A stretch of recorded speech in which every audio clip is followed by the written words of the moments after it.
You want to weigh in on this LeBron James cramping? Well, I keep reading and hearing all this crap about how LeBron was soft and weak, and I just wanted to give an athlete's perspective.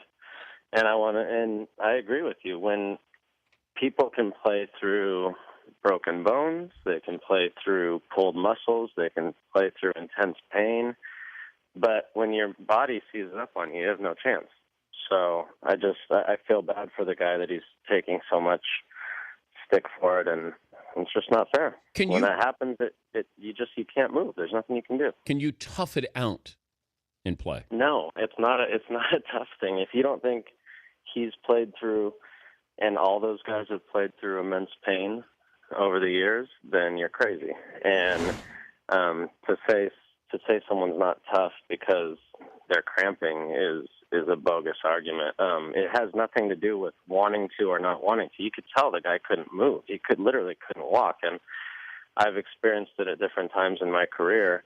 You can, wait a second, you can stretch, but then the next time you make an intense run, it cramps right back up, and there's nothing you can do. Can you feel it coming on? Yeah. Sometimes you'll run and you feel I've felt my calf start to go a little bit, and you try to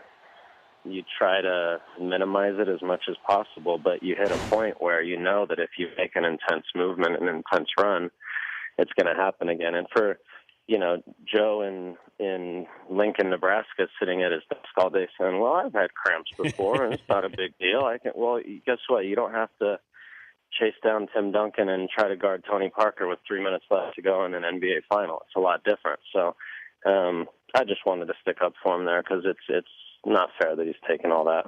What if this was in the first quarter, Landon? Is there a way to treat it that he could have been available late in the game? Well, my experience, I'm not a doctor, so I'm just... Yeah, but you played through cramps, though. Sure, of course. But my experience is that it's obviously a dehydration issue. It's clearly a genetic thing because there's guys on teams I've played with who, no matter what they do, they cramp. So you have to imagine that the Heat and an organization of that quality and a player of that quality does everything he can before a game to prepare himself. But if it comes on, it comes on. But I think, if it had happened in the first quarter, they got him back, got a few IVs in him, took some time. But it's not something that happens in 3 minutes. He couldn't have gone back to the locker room, gotten an IV, and said, oh, I'm fine now. Your body has to recover. If you're at that point where you're that dehydrated and your body's cramping, it's going to take some time to come back from. Is it chronic? Is there a chance it comes back Sunday? Who knows? I mean, if they turn up the heat again, maybe.